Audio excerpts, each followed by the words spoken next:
now that I got my videos ready to be a little bit nicer.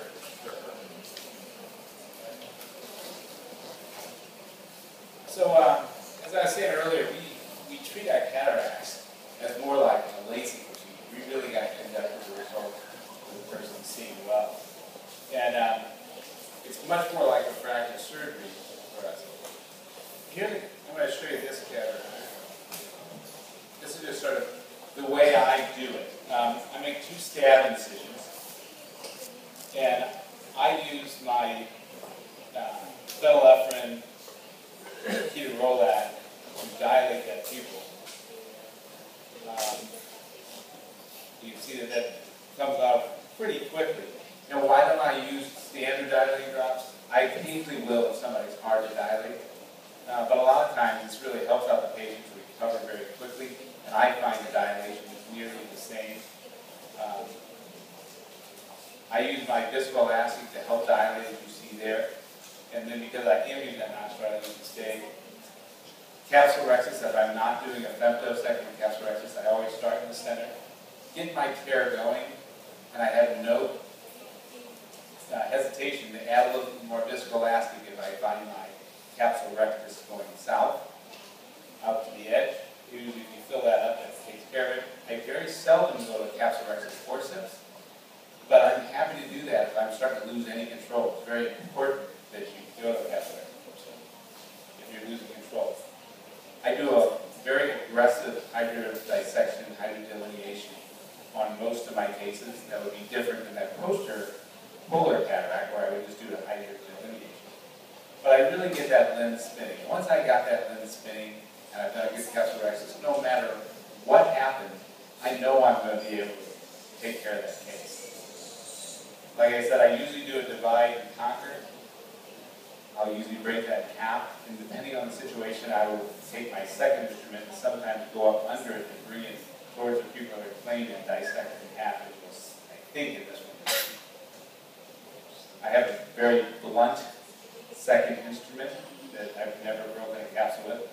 And you see how I'll sort of get up under that and bring that into the center of the pupil and emulsify that. And it's a very quick way of doing it. If I have any problem, I don't have any problem with rotating it again and making another groove.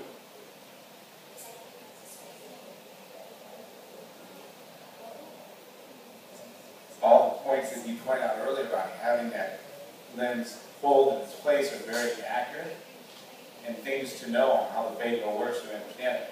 I like the phaco in the center. I don't like the phaco next to the iris. I don't like the phaco next to the posterior capsular.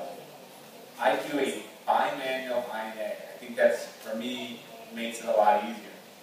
And I make sure my ports are exactly the width of the bimanual INA, and that keeps everything back and very easy to get the cortex.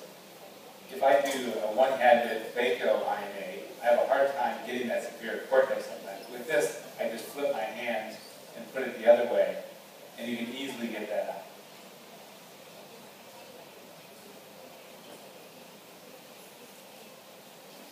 I think that in my hands, the bimanual has really made things much easier. I should have just grabbed that capsule to show you what Alan did. Now, I'm doing aura, which we'll talk about a little bit later. I had a little posterior capsule stuff on there, so I was trying to see if I could get that off with my viscoelastic as I put it in there. I make sure that capsule is blown way back when I put my lens in there. And because I'm going to do aura, as I show later, I fill it completely till the viscoelastic is coming out. It's nice to have a large amount of viscoelastic. Here's why I'm doing aura, and I'll show that later. Now, in this case, I'm going to put a crystal lens in, and that's a lens that accommodates a little bit, and usually people can see distance and see their computer. But it's very important with this lens, you don't get capsular contracture later on. And so it's very important to clean the anterior capsule. I didn't used to do this at first, and I didn't realize how much I was leaving behind. I would say 95% of the time, you could get away without cleaning the anterior capsule. but 5% of the time it might cause capsular contracture early. So again, a lot of viscoelastic is this. You can see all the cells that came off that anterior capsule. Now this is the accommodating lens, the crystal lens. I'll go in here. Usually comes out, and I'll often put it in the bag right away. This one doesn't, and I put this perfectly in there. Because when it does, it comes out like that. On all the other lenses, I dial them in with one hand. But I always use two hands with this lens. It just makes it a lot more easy to manipulate that lens into place. Because you want the both half face in the back. This lens also comes in a toric lens. And when it's a toric lens, it stays in place because of forward, like they say. You see me rotating that lens 360. I think that's another very important point with this lens to get the bag position just right. I do remove viscoelastic from behind the eye.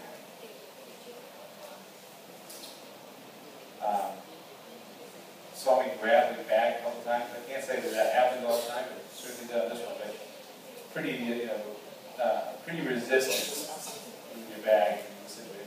I always hydrate the wound, and a lot of times I'll do a long incision. I think I'll show that later on. Because with these lenses, it's very important that the wound is very tight, because you want that lens to be bolted back in there in order for it to have any chance of good accommodation. This is not a lens that you will read really close, but you'll see distance well, and you'll be able to read your computer. And I find many of my patients want that, and they're happy with that. My patients, I like the multifocal lenses that have rings, but my problem is the little bit of halo is sometimes not something that my patients want. So I put a lot of these lenses in, and I also put some diffractive lenses that produce a little halo, but it's very important that patients understand that.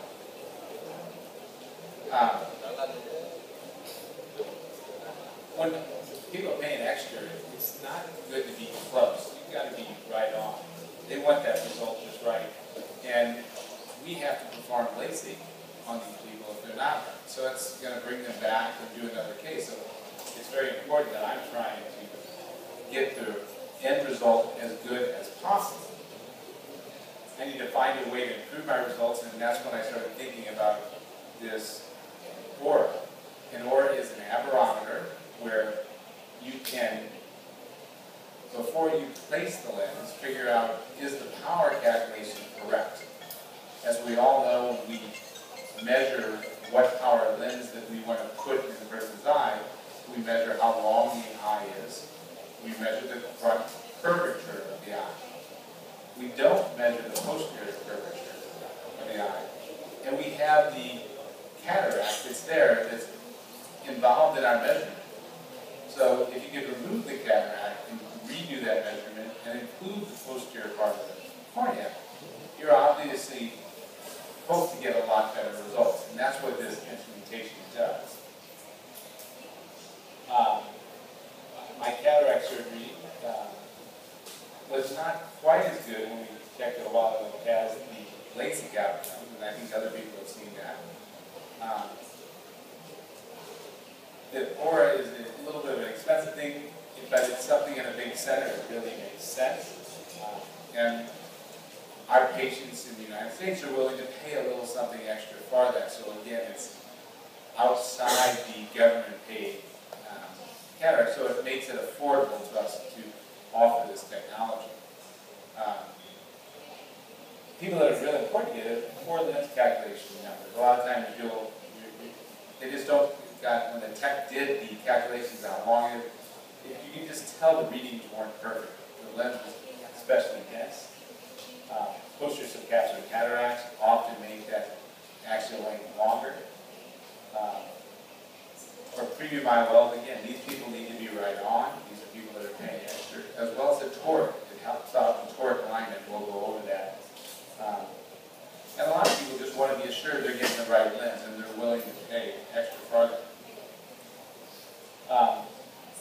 It's very important when you do these measurements that the eye is filled and the pressure is a certain elevation. Too low of a pressure in the eye can result in a bad reading.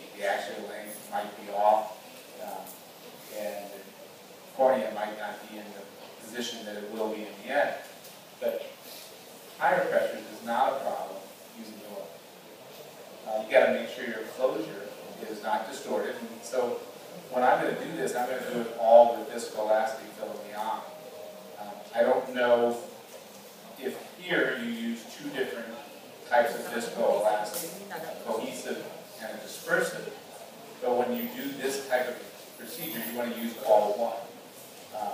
So if you use a dispersive and a cohesive, it will cause some problems with the amperometer. So I use one specific type, and I use the biggest vial of viscoelastic that I can use for this case.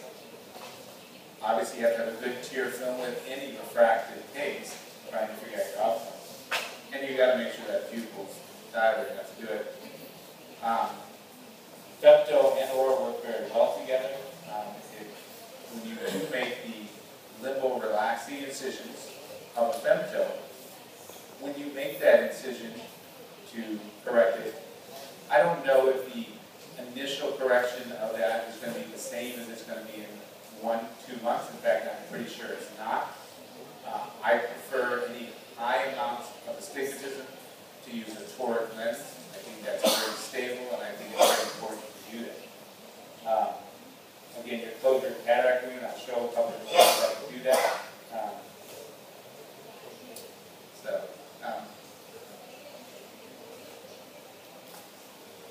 So here's me in the aura. You can see the aura actually creates issues with your operating microscope being down a little bit, so you have to have it covered. Here, I'm trying to figure out the power of this lens. I'm pushing it, it's going, it's reading it, and I'm comparing that to my, right? This time it said, okay, it didn't like something about the numbers. That can happen every now and then. And you, again, then you redo the surface, make sure it's nice and clear, repeat it. You see how long it takes to do it. It's pretty quick. Okay, it says I want a 21 diopter lens, and you pick that out. Now, if it was a toric lens, you go ahead and place that lens, and then you have another way which will show. Here again, so you can see me operating there with that amperometer that's creating some space issues there. And so that has to be sterilized, the instrumentation of the microscope. Again, here it's measuring it.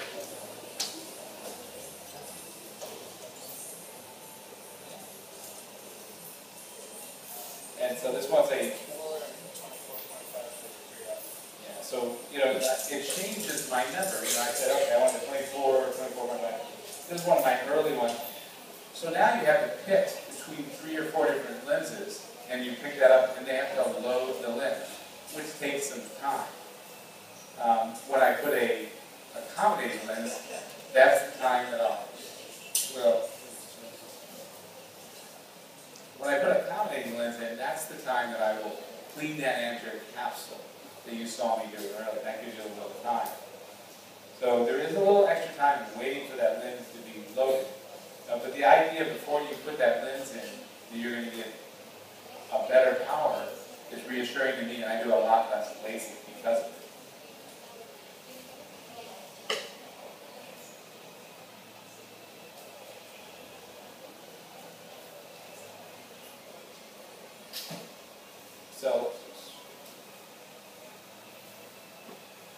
So like I said, when I was loading that lens,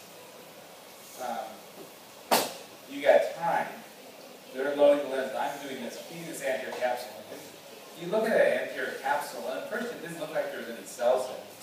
But it's amazing how many cells are on that anterior capsule. I tried to vacuum it off with my INA.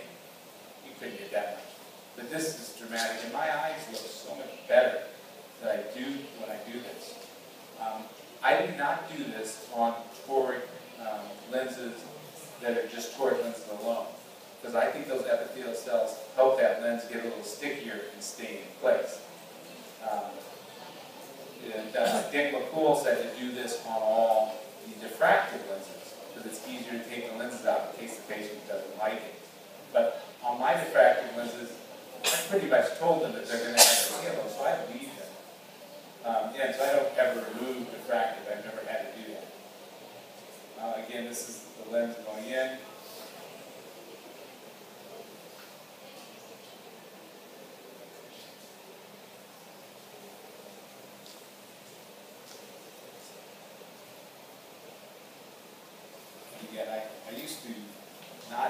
handy, that second instrument, but it just was so easy to put it in if you had those instruments.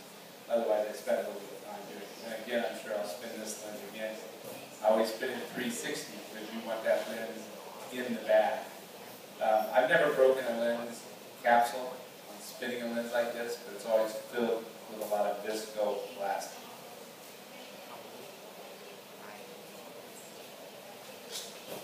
Sometimes when you look at the eye, you're looking at the vision's kind of more difficult, or you're getting ready to do your capsulorhexis and the vision's not as good, or you're going to get ready to do a aura. You want that surface in good shape. The phaco buzz really can take care of it. You can see all that oil that's on there. And you can squirt that down with your DSS, but it doesn't really take care of it as much. As if you just take that phaco machine and come there and just turn it on high and buzz that out, and it can usually clear up all that oil. There we go. It's something with that phaco. You got to put it on the phaco power, and it creates a little movement, and the cornea really gets nice and clear. So if you're having a little trouble doing your capsulorhexis, you can't see really well, think about that. And if you're getting ready to do an aura and your surface is not as smooth, there's a lot of oil in there, do the phaco buzz and you'll clear that up and it can help as well. When I'm doing the aura, they say put a tonometer on there to see that your pressure is up enough. And you can see that viscoelastic coming out of there. Once I see that viscoelastic coming out of there, I can't get that pressure any higher. So I'm done. I don't put a tonometer on there and potentially hurt my surface. I just fill that up with as much viscoelastic as I can.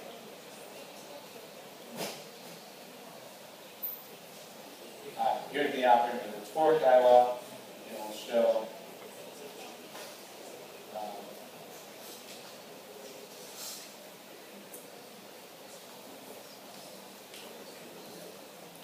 so I'm finishing this up.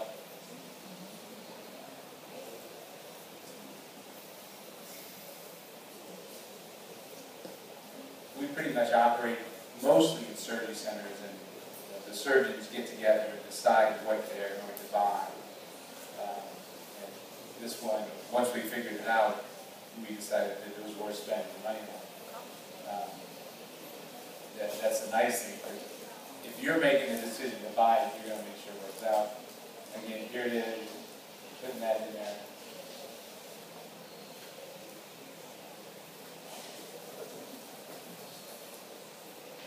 What the clothespin represents, the stigmatism axis. Yes, I got some better.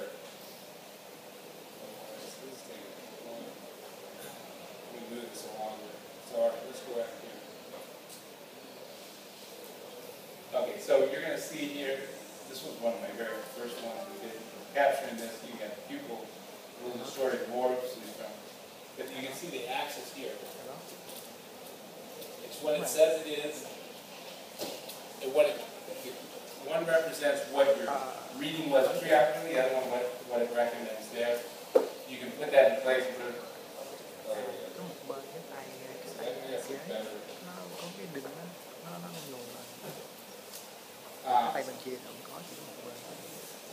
When I do this for a tour using mark the cornea, I trust this enough that I don't even mark the cornea anymore. And that says a lot. There is one thing that you have to worry about. This one here, it says, this is what the aura told me it was. And this is what it told me it was in the office. And that's completely different, almost 90 degrees apart. And I was trying to figure out what's going on. And then I realized I had decided to move up in a different position where I was operating. But they had entered that I was operating temporally. And so it was actually accurate, but it thought I was somewhere else. I was operating temporally, but I was really, I had to change it to over the brow, because that's where I was operating in this case. And as soon as I did this, it was right in the same axis. And this is saying here that the aphakic correction said there wasn't as much astigmatism as your keratometer was before you operated. And so based on that, I will adjust how much torque I will put in the eye.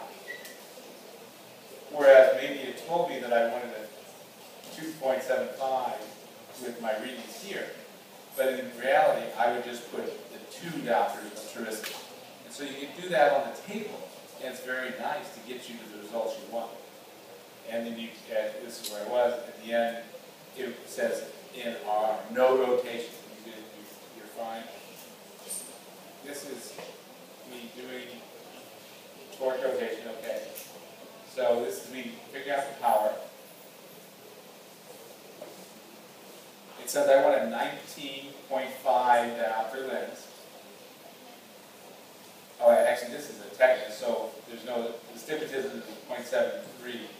In this situation, I'm going to put that tetanus multifocal lens. I can choose from the 3 different powers of how close I want them to see. But the other thing that I can do with this, it says, okay, I've got against the rule of astigmatism, 0.75, not that much, but I will go over and make a stab incision with my keratome that I do to enter my wound normally with the phaco on the other side, which will knock down another quarter diopter. And so I can get it down to half a diopter with just doing that, and that's from the 4 measurements.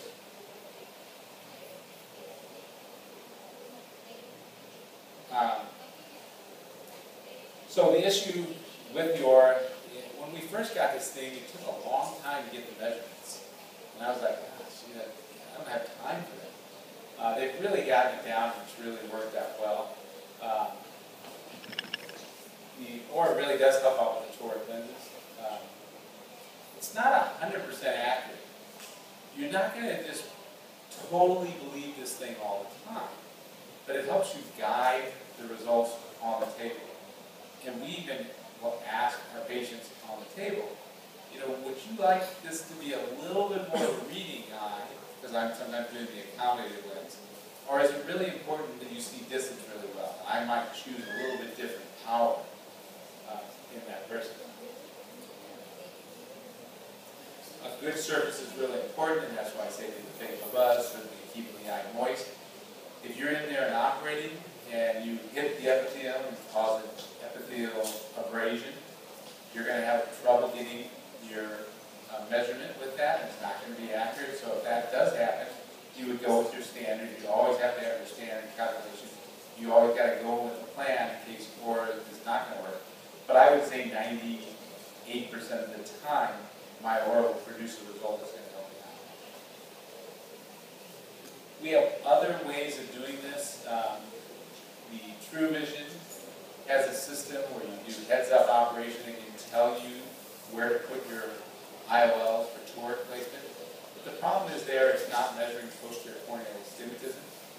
And Alcon has the Verify, we even have one. Varion, we even have one. But again, it's like a topography. It's going to measure how your curvature of the cornea is and tell you to put it right where that is. Whereas if you're measuring the whole entire system with an aberrometer, you're going to know. And that's why Alcon, who had the Varion, went ahead and bought the Aura from another company because the data was 20% better improvement in your toric placement. But TrueLine, I invested $25,000 in this company, and I still have it, but I don't use it. I use a company that I have nothing invested and pays me nothing to be here, but I really appreciate the results. We just got a new aberrometer coming out that we're going to be talking at our ASCRS, so it would be nice to have that competition. Competition is always good. So I think we're all going to be having something like that in the future. I hope that Vietnam gets it soon. And I think in a large center like this, where you do most of your cases, it'll be easy to get something like that you can use every day, and it will pay for itself. And it will really help as things progress and you become even more involved in getting the results just right. I think our big change was when we started having patients pay us extra. It's one thing when the government or insurance covers it, But when our patients pay us their own money, it becomes that much more important that we get our results